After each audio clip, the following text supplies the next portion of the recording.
Buenas tardes, estimado Agustín Echevarne. Bienvenido a este nuevo ciclo de charlas para la regeneración argentina. Estamos muy contentos de contar con tu presencia.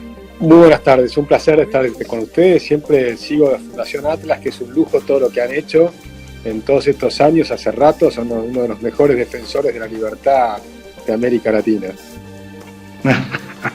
Bueno, muchas gracias. Es sumamente oportuno charlar con Agustín en el marco de estas charlas para la regeneración argentina, particularmente a la luz del reciente acuerdo que ha vinculado a 4 partidos liberales, llámese UNIR, Recrear, el Partido Libertario y el Partido Mejorar, en una iniciativa para llevar adelante una agenda común de cara a las elecciones del año próximo.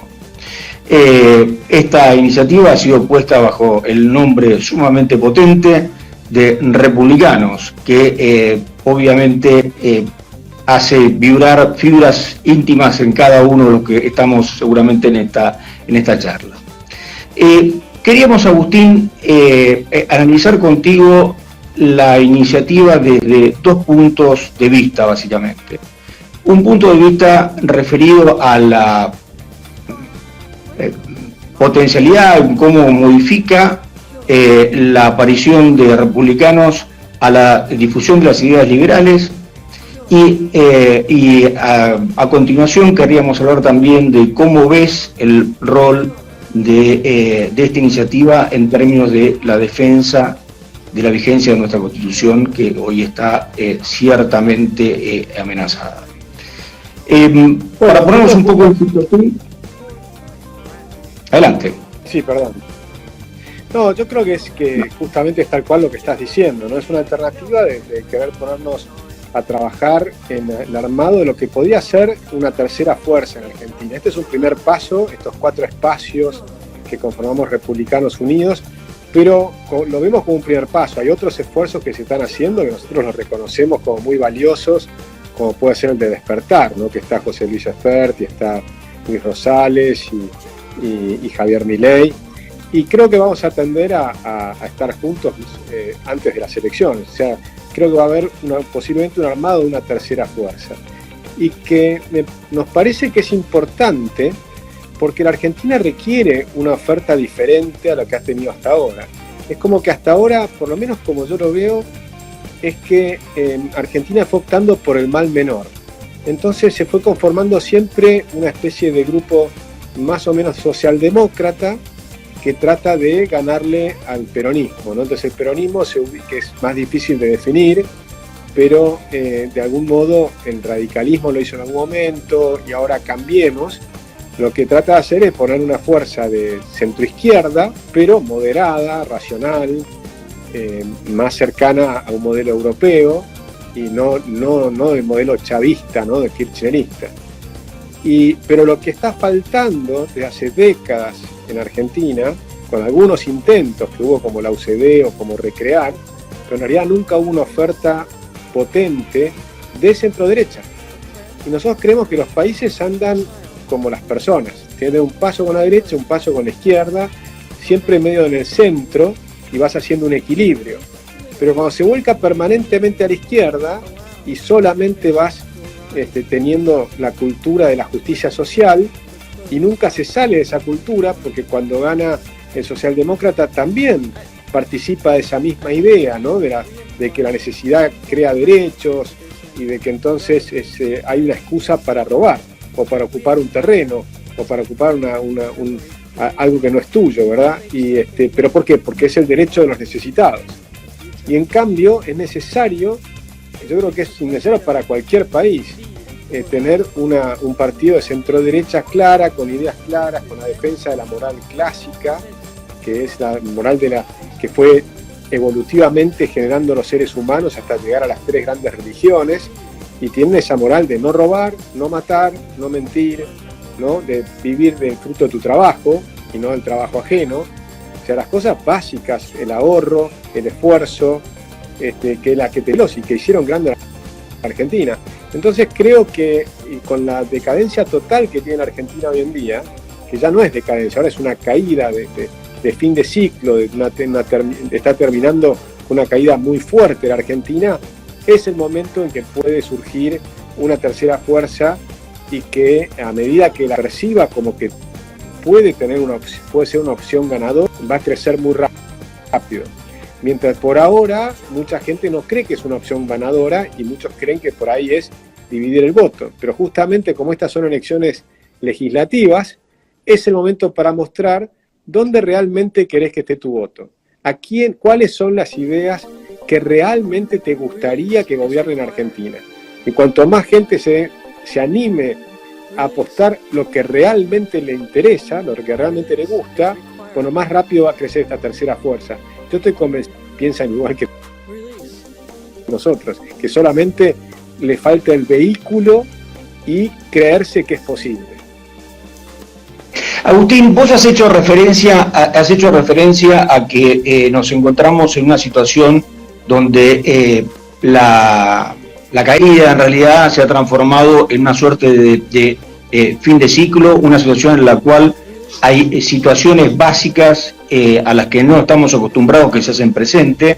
Evidentemente, uno mira a su alrededor y lo que ve desde usurpaciones consentidas, intentos como el de Vicentín, la presentación de impuestos confiscatorios, derechos de circular y cosas absolutamente básicas, civiles, que de repente están en tela de juicio o limitadas, la aparición de odio, en fin, hay una multitud, para no hablar de los intentos de diluir la separación de poderes que establece nuestra Constitución, hay una multitud de cosas que ponen en evidencia el vínculo que existe entre los derechos que consagra la Constitución y la libertad individual, tal vez como nunca se ha visto en tiempos recientes.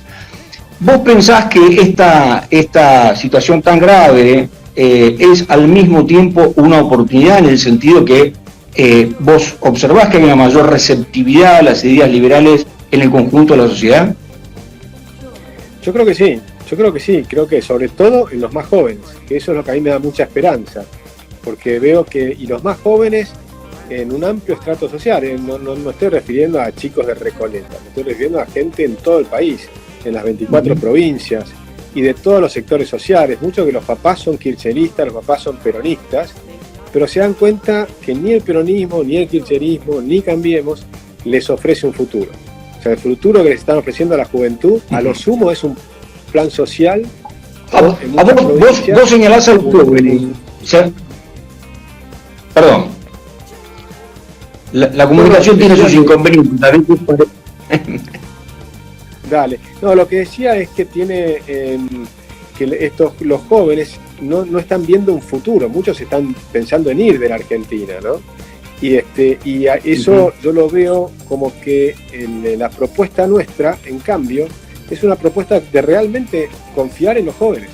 Nosotros confiamos, fíjate cómo es la propuesta del peronismo, del kirchnerismo. Les dicen, miren, ustedes son unos pobrecitos, los victimizan, dice la gente es como que no puede, en este mundo moderno, globalizado, que tienen miedo a la competencia, tenés que tener una economía cerrada, vivir con lo nuestro, achicarnos, y como vos no podés competir, entonces te vamos a estar tirando unos mangos para que sobrevivas. Y entonces te dan la IFE, exacto, la UH, ¿no? Pero eso a un chico joven obviamente no le parece un futuro interesante. En cambio, si vas a ver lo de Cambiemos, la propuesta es más o menos parecida, solo que ellos dicen, no, nosotros vamos a hacer crecer a la Argentina, pero con las grandes empresas, con Vaca Muerta, con el litio, con cosas así. Y se olvidan de nuevo los jóvenes, porque las grandes empresas no generan empleo, realmente no generan empleo. Vos podés hacer Vaca Muerta y el litio y demás con muy poco empleo. Puede ser con altísima productividad y puede ser rentable para las empresas, pero eso no genera empleo. Mientras que la propuesta nuestra es completamente diferente. Nosotros no decimos que nadie nos va a sacar de la pobreza. Lo que decimos es que cada uno puede salir de la pobreza siempre y cuando el Estado no te pise, que el Estado te saque la bota de encima, que te saquen los 170 impuestos, o por lo menos 160 de los 170 impuestos, que te eliminen la enorme cantidad de regulaciones, son más de 69.000, que eliminen todos los curros del Estado, Hay miles y miles y miles de curros pequeños, grandes, medianos, en todos los estratos del Estado. Es impresionante. Y esto lo sabemos todos. Y después están las corporaciones. Con lo cual, cuando lo que estamos diciendo es sacarle las trabas, poner una moneda sana, sacarle los impuestos, y los jóvenes van a ser las empresas que van a sacar adelante la Argentina. Y van a ser 1 millón de chicos que van a entrar al mercado laboral los próximos 4 años. Y ellos son los que van a encontrar la salida. No va a ser un burócrata, no va a ser un político. No está la ayuda. Si los que esperan la ayuda de los políticos se equivocan. La ayuda tiene que estar en ellos mismos, en la cooperación libre. Los políticos siempre les generan problemas. Los youtubers logran encontrar un lugar de empezar a ganar plata. ¿Qué hacen los políticos? Te ponen un impuesto a los youtubers. Permanentemente hacen lo mismo. Cada vez que alguien encuentra una forma de ganar plata, se la sacan con impuestos. Y cuando ya no puede producir, entonces le dan un subsidio. Y bueno, ese esquema está totalmente perimido, ya no da más. Simplemente no funciona, no cierra, no hay parches que sirvan. Si consigue el gobierno ahora, por ejemplo, un acuerdo con el Fondo Monetario y que le den 8.000 millones de dólares más, eso te aguanta un trimestre. Pero tampoco no cierran los números. No hay forma de que esto pueda perdurar. Así que ya no es... La decadencia era cuando la Argentina crecía más lento que los demás. Entonces venías decayendo en relación a los demás. Pero ahora no. Ahora estamos en caída directa y el sector privado es cada vez más chiquito. Entonces el sector público que ofrece cada vez regalar más plata, no tiene dónde sacarla. No tiene ninguna chance. Bueno, de hecho, hemos visto pasar el gasto público como porcentaje del PBI de niveles del orden del 27% en la década del 80 y 90 a niveles del 45% en este momento, y simultáneamente de ese aumento fenomenal del gasto público, que ha sido básicamente en lo que en la contabilidad pública se denomina gasto social, simultáneamente hemos visto que la barrera del 35% de pobres se ha transformado en un piso infranqueable con tendencia en los momentos difíciles de llegar al 50%. De modo tal de que este círculo vicioso que vos describías con tanta claridad, desde el punto de vista de los hechos verificables, es realmente una realidad que uno no puede ignorar. Me gustaría preguntarte, en este mismo orden de cosas, si vos considerás posible y conveniente ampliar el mensaje liberal, enfatizando la vitalidad de la libertad individual en campos esencialmente no económicos, como la educación, donde las familias son sistemáticamente ignoradas en la toma de decisiones con respecto a la educación de sus hijos, o el mercado laboral, que como muy bien señalaste, hace caso omiso de la existencia de un 35% de desocupados o subocupados en tareas de bajísima productividad, o que directamente ignora las nuevas modalidades de trabajo. ¿Hay espacio para ampliar el mensaje que sea un poco más allá de una multitud de buenas prácticas de administración pública? Totalmente, sí, absolutamente de acuerdo. Yo creo que el mensaje del liberalismo tiene que ser, ante todo, un mensaje moral. El mensaje moral es respetar al prójimo. Pues si uno respeta al otro, ya está todo dicho. El resto son consecuencias lógicas. Fíjate que se resume nada más que en eso, en respetar al prójimo. Pero si respetás al prójimo, implica que le tenés que respetar su libertad a tomar sus decisiones. Y tomar sus decisiones, por supuesto, en el tema de educación que te referías, es crucial. Y además es volver a la Constitución. Pues la Constitución dice que tenemos libertad de enseñar y aprender, cosa que está totalmente violada en Argentina. Cuando hay un Ministerio de Educación que te fija la currícula, te está destruyendo la posibilidad de elegir qué enseñar y cómo enseñarlo. Y todavía más grave, en todos los niveles es grave, pero a nivel de la universidad es absurdo ya. ¿Por qué el Estado, un ministro de Educación, qué sabe sobre cómo tenés que hacer una carrera de nanotecnología, por ejemplo? O sea, ¿por qué tiene que existir la CONEAU? La CONEAU no tendría que existir, no tendría que existir el Ministerio de Educación tampoco, mucho menos a nivel nacional. Sarmiento, que fue el gran educador argentino, tenía muy claro el modelo americano. El modelo americano era que las familias construían las escuelas en cada pueblo de los Estados Unidos. Y eso fue lo que le maravilló cuando en el libro de los viajes los cuenta cuando llega a Estados Unidos. El buen nivel que tenían en todos los pueblos de saber escribir, leer y demás, pero las familias se ponían de acuerdo, construían una escuela y contrataban una maestra. Sarmiento, con su ímpetu, dijo, bueno, vamos a ayudarlos, y él mismo trajo las maestras de Estados Unidos, ¿no? y mandó un barco con maestras, las contrató y demás, pero siempre entendió como un rol subsidiario del Estado.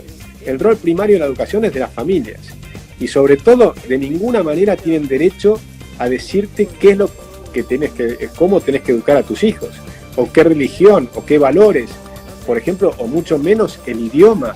Ahora te quieren imponer hablar con el idioma inclusivo, ¿no? Una cosa realmente extraña, usar la violencia del Estado para cambiarte el idioma.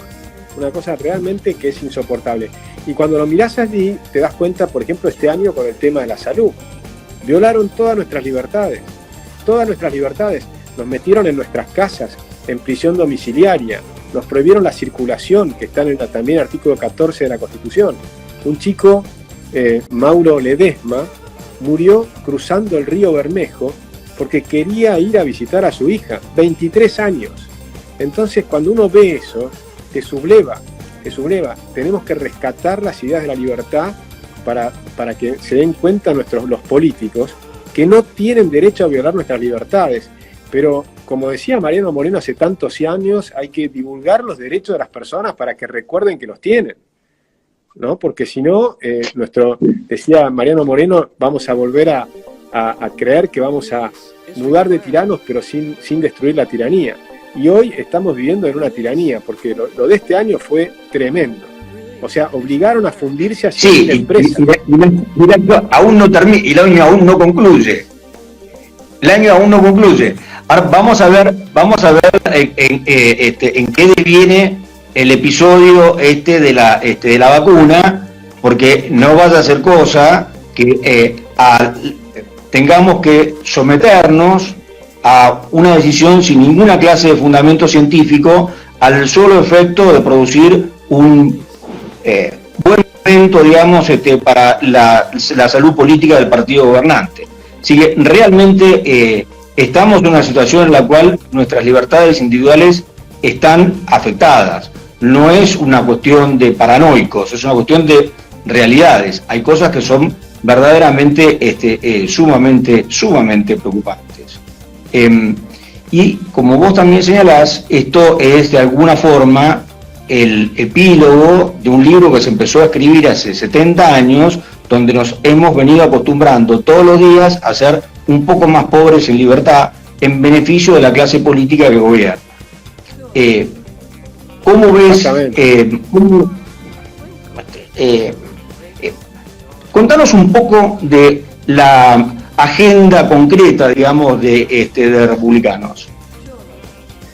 Bueno, básicamente la idea es conformar un partido político que sea competitivo, que se pueda elegir de abajo hacia arriba, ir a las PASO de forma tal que las candidaturas no las vamos a elegir en una mesa, sino que las tienen que elegir las personas votando, y eso creo que va a ser revolucionario, por eso en varios temas. Uno, en lograr la participación de los ciudadanos, convencer a la gente que participe en la interna del partido, ¿no? O sea, en la interna del frente, y que vengan y participen y elijan quiénes son los mejores candidatos para cada lugar, por un lado. Y después tenemos un programa de reformas que estamos elaborando y que estamos armando equipos técnicos y demás, que va a ser muy amplio, porque si en algún momento la gente en Argentina decide cambiar en serio y decide votar a esa tercera fuerza, vamos a tener una oportunidad que no se puede desaprovechar.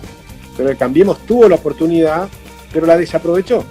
Nosotros no la queremos desaprovechar, con lo cual desde el primer día, mucho más parecido a lo que hizo la calle Pou en Uruguay, que envió una ley ómnibus de 3.000 artículos que eliminaban 60 leyes socialistas. Yo creo que tenemos que mandar una ley ómnibus de 5.000 artículos y eliminar miles de leyes socialistas, ¿sí? Y el primer día, y que con todo el poder y con la decisión claramente respaldada por la ciudadanía que te votó. Entonces, si más del 50% de los ciudadanos te votan, te van a votar, si en el caso de que sea esta tercera fuerza, para hacer un cambio copernicano, ¿no? Un cambio alberdiano, mejor dicho, que lo tenemos calificado. Entonces, que es recuperar las libertades. es pasar de estar en el puesto 160, 170 de libertades económicas a estar entre los primeros 20 lugares del mundo. Argentina tiene que volver a competir por estar entre los primeros 20 lugares del mundo. Ese es el objetivo y tenemos que llegar en 25 años. Pero para llegar en 25 años tenés que empezar el primer día. Y lo lindo que tiene es que los programas en el mundo que se han hecho de reformas de este tipo empiezan a crecer muy rápido. Y vos no necesitas llegar hasta el final para estar bien. El solo hecho de estar mejorando ya te hace ser más feliz. En cualquiera sea tu nivel en lo que estás, en cualquier tema, o si estás mejorando una enfermedad, cualquier cosa que tengas, con el hecho de estar mejorando ya estás en una mucho mejor situación. No necesitas llegar a ser igual que los irlandeses.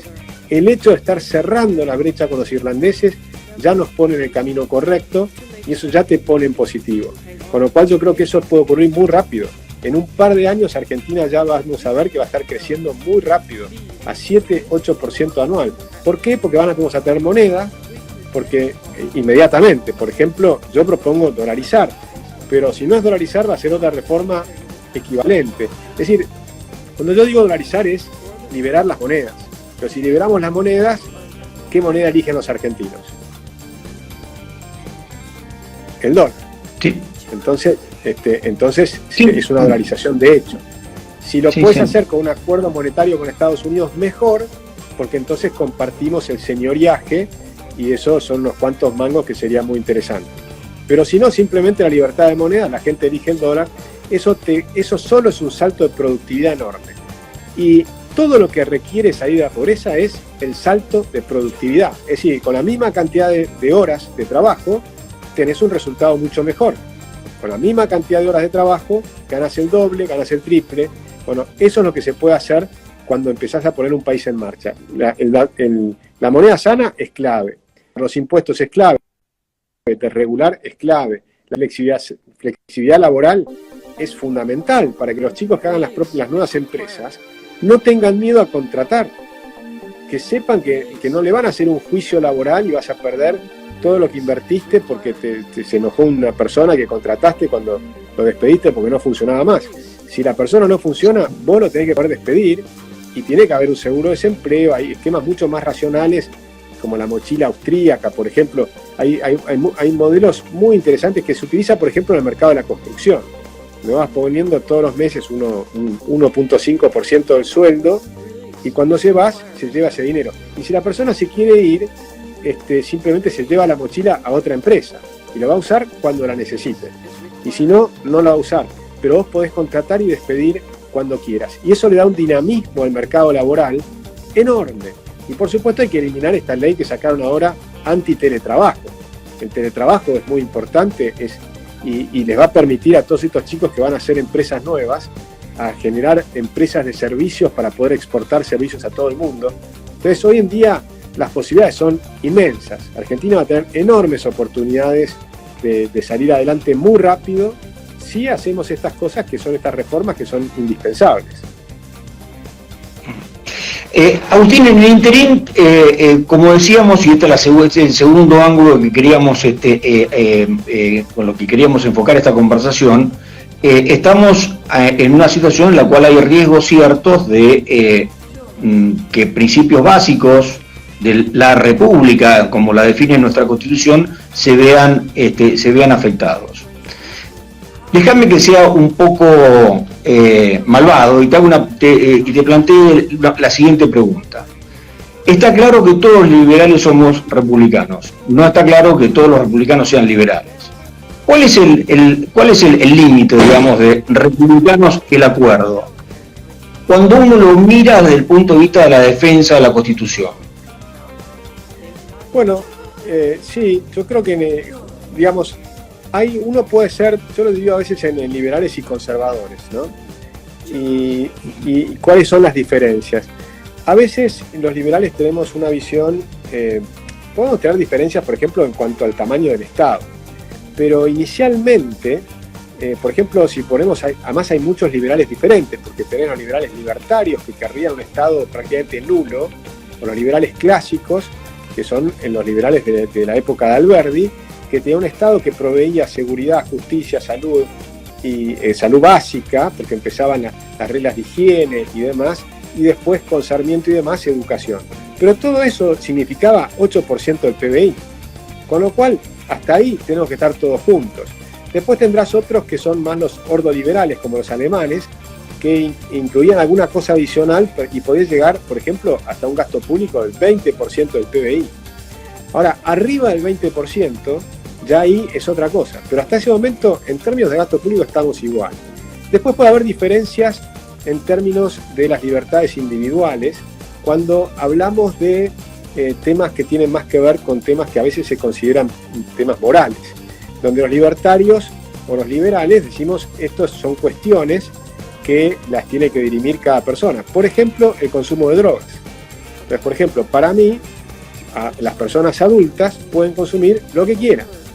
Y hay republicanos que en cambio dicen, no, pongamos un límite, porque hay drogas que son muy peligrosas. Esas drogas peligrosas, el límite que ponemos los liberales sería que vos no hagas daño a terceros. Pero si vos consumís algo que te puede hacer daño a ti, es problema tuyo. Es tu libertad y tu responsabilidad.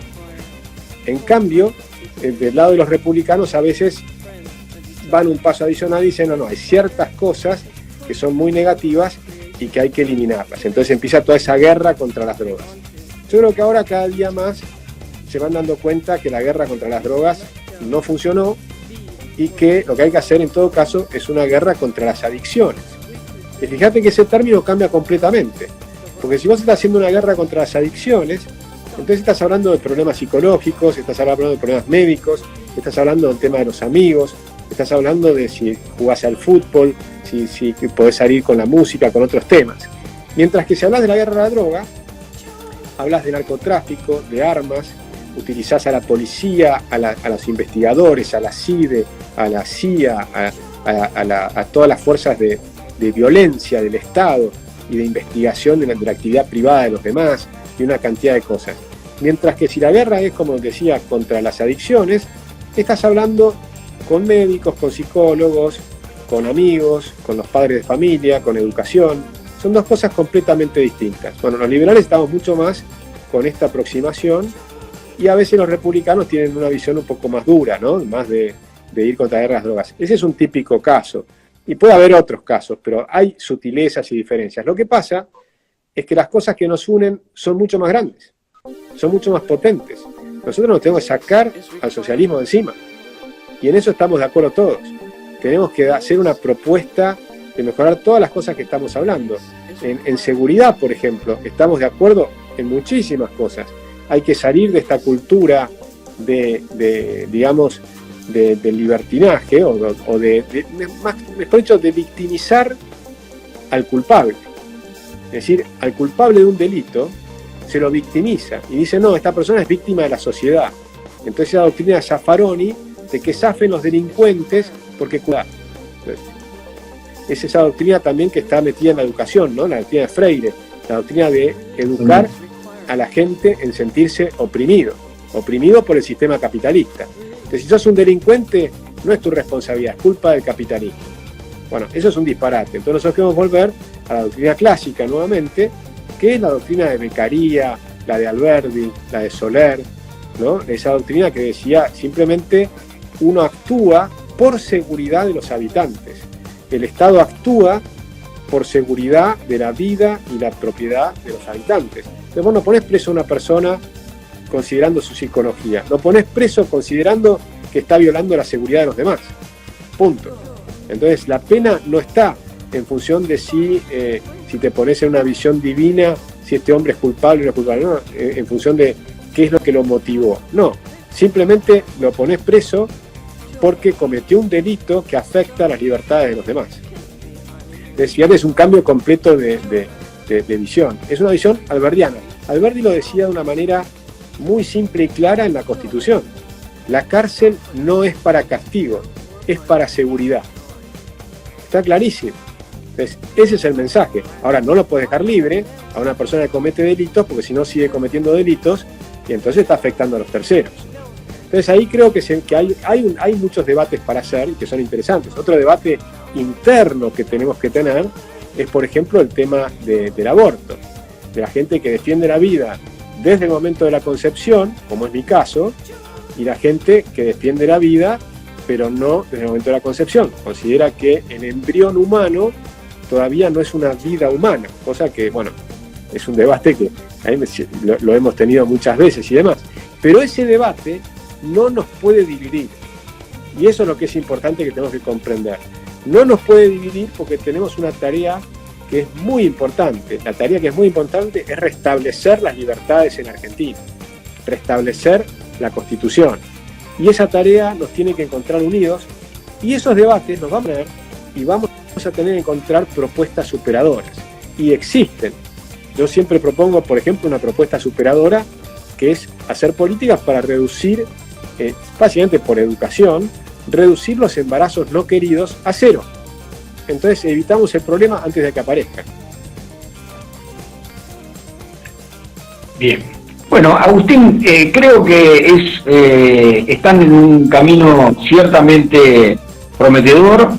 Nos va a dar muchísimo gusto acompañarlos y apoyarlos desde Fundación Atlas, y esperemos tener la oportunidad de volver sobre estos temas positivos muchas veces en el futuro para beneficio de todos los argentinos. Te mandamos un abrazo. Encantado. Muchísimas gracias por la entrevista. Un gran abrazo y nos vemos pronto. Hasta pronto.